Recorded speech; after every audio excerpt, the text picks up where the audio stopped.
জুলাই গণ অভ্যুত্থানের পর থেকে দেশে কার্যত কোনো স্থানীয় সরকার প্রতিষ্ঠান নেই।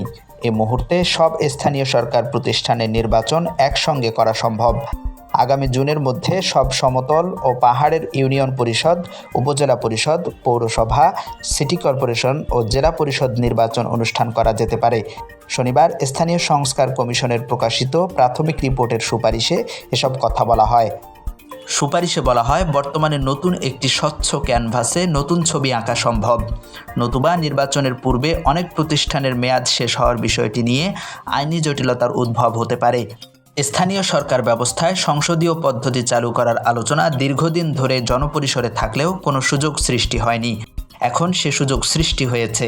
আগামী মার্চ এপ্রিল 2025-এর মধ্যে একটি অধ্যাদেশের মাধ্যমে 5টি প্রতিষ্ঠানের জন্য 2টি একীভূত স্থানীয় সরকার আইন প্রণয়ন করে আগামী জুন 2025-এর মধ্যে সব সমতল ও পাহাড়ের ইউনিয়ন পরিষদ, উপজেলা পরিষদ, পৌরসভা, সিটি কর্পোরেশন ও জেলা পরিষদ নির্বাচন অনুষ্ঠান করা যেতে পারে।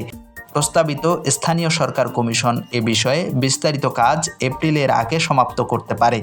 তবে জাতীয় নির্বাচনের বিষয়ে সরকার, রাজনৈতিক দলসমূহ এবং নির্বাচন কমিশনের মধ্যে একটি ঐকমত্য প্রতিষ্ঠিত হলেই তা সম্ভবপর হবে। রিপোর্টে বলা হয়, প্রতিটি ইউনিয়নে ন্যূনতম 9টি ওয়ার্ড এবং সর্বাধিক 30টি ওয়ার্ড হতে পারে।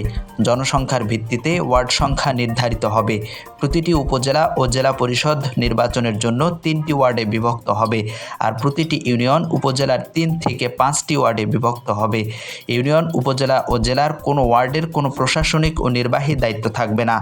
ওয়ার্ড সদস্যগণ নিজ নিজ পরিষদ ও কাউন্সিলে বিধানিক দায়িত্ব পালন করবেন।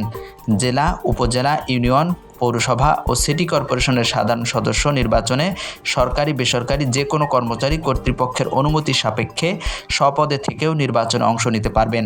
তবে চাকরিরত কোনো সদস্য নির্বাচিত হলে পরিষদের সার্বক্ষণিক কোনো পদে প্রতিদ্বন্দ্বিতা করতে পারবেন না।